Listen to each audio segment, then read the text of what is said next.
Road ప్రమాదంలో మతిస్థిమితం కోల్పోయిన తమ భర్తను మోసం చేసి తమకున్న వ్యవసాయ భూమిని అధికార కాంగ్రెస్ పార్టీకి చెందిన మాజీ సర్పంచ్ రిజిస్ట్రేషన్ చేయించుకున్నాడని తల్లి కొడుకు పెద్దపల్లి జిల్లా కలెక్టరేట్ వద్ద పురుగుల మందు పట్టుకుని కన్నీరు మున్నీరయ్యారు.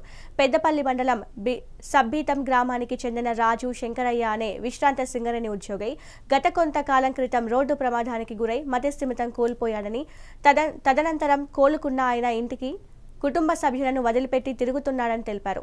ఇంటిని వదిలిపెట్టిన ప్రతిసారి ఎవరో ఒకరు తిరిగి తీసుకువచ్చేవారని పేర్కొన్నారు.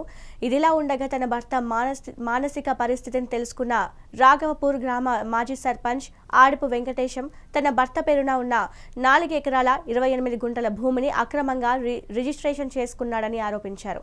గతంలో ఒకసారి ఇదే విధంగా ఇతరులకు భూమిని విక్రయించాలని చూడగా కొనుగోలు అమ్మకాలు జరపకుండా కలెక్టరేట్లో ఫిర్యాదు చేసిన బ్లాక్ లిస్టులో పెట్టినట్లు తెలిపారు.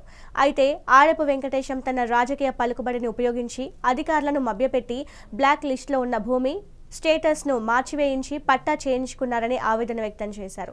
అధికారులు స్పందించి మాజీ సర్పంచ్ ఆడపు వెంకటేశంపై చర్యలు తీసుకోవాలని వారు కోరారు.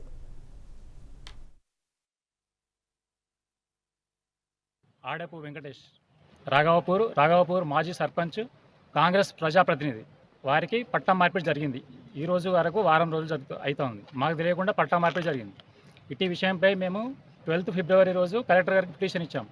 ముందస్తుగా మా నాన్న అమ్ముతా ప్రయత్నం చేస్తుండని చెప్పేసి, అమ్మొద్దని చెప్పి బ్లాక్ లిస్ట్ పెట్టమని చెప్పేసి పిటిషన్ ఇచ్చాము. కొన్ని రోజులు బ్లాక్ లిస్ట్లో ఉంది. 1 వీక్ తర్వాత పట్టా మార్పిడి జరిగింది. ఇటీ విషయంపై కలెక్టర్ గారికి వెళ్దామని చెప్పేసి వచ్చినాం. మాకు తెలియకుండా పట్టా మార్పిడి చేయడం అనేది మాకు ఇబ్బందిగా గురి చేస్తున్నాం.